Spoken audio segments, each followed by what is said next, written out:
Okay, I think I figured out how to not have that crazy screen at the beginning of these videos where you see into like a mirror for forever, because what it's doing is it's recording my screen, but you see the control panel, and the control panel is what's happening, which is it's recording my screen and recording my screen and record. Anyway, you don't need to know.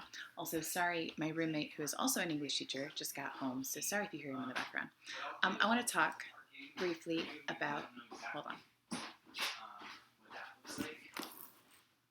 Okay, I want to talk briefly about run-on sentences and comma splices. So earlier we talked about structure and how to separate out your paragraphs and how, you know, really you should not be giving me blocks of text. Every new idea, it should be a separate paragraph. So new thought, new paragraph, right? And then you develop that thought and you go through your paragraph structure. You've got a topic, sentence, context, evidence, analysis, interpretation, and closing, right? That's basically all the information that's in every single paragraph, right? So, the main thing I want to talk to you about is the fact that that was happening a lot. People were just giving blocks of text, and I need you to start working on separating out and really working with the structure of your writing, even if it's not a formal essay. The other thing was run on sentences. Run on sentences are so common. So, let's talk about how to fix them. All right, I don't know how this is going to go because I've never taught this way. And I don't have a document in front of me. So I'm going to create a simple sentence, okay?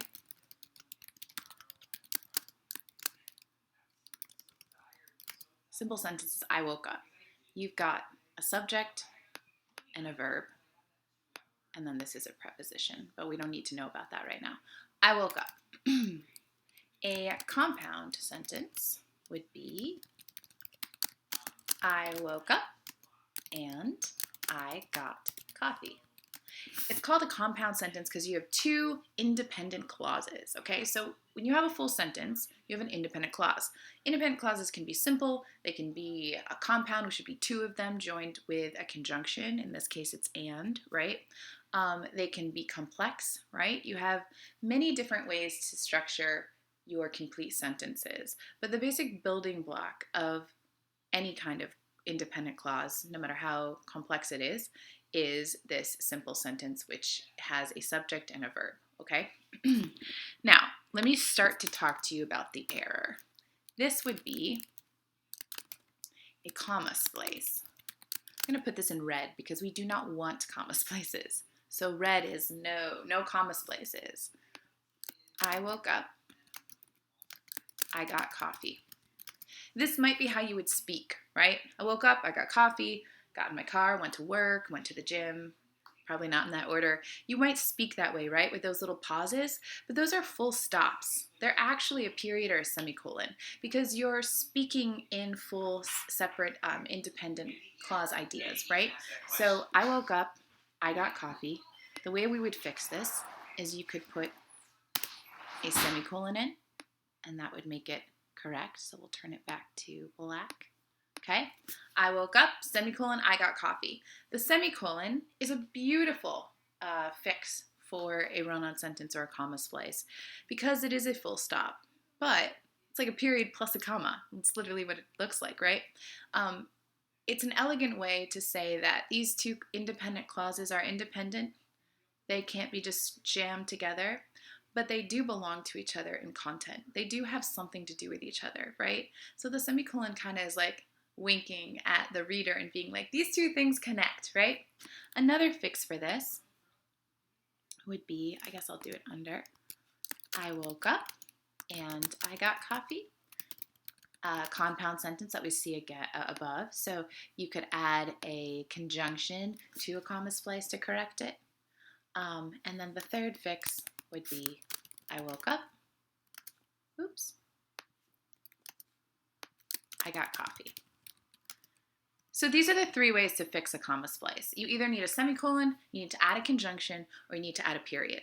Now, when you will do which thing really depends on what kind of writing you're doing. Because eventually, we'll, if we need to, we'll talk about sentence variation. Sentence variation is exactly what it sounds like. I don't want my essay or my story to just be a collection of staccato, short, factual sentences. That would be so boring. If you asked me how my day was and I said, I woke up, I made coffee, graded some essays, I took a nap, I made a bunch of videos, you're not going to feel very engaged with me. In fact, you might even feel that I'm angry with you, right? Why would I be so staccato?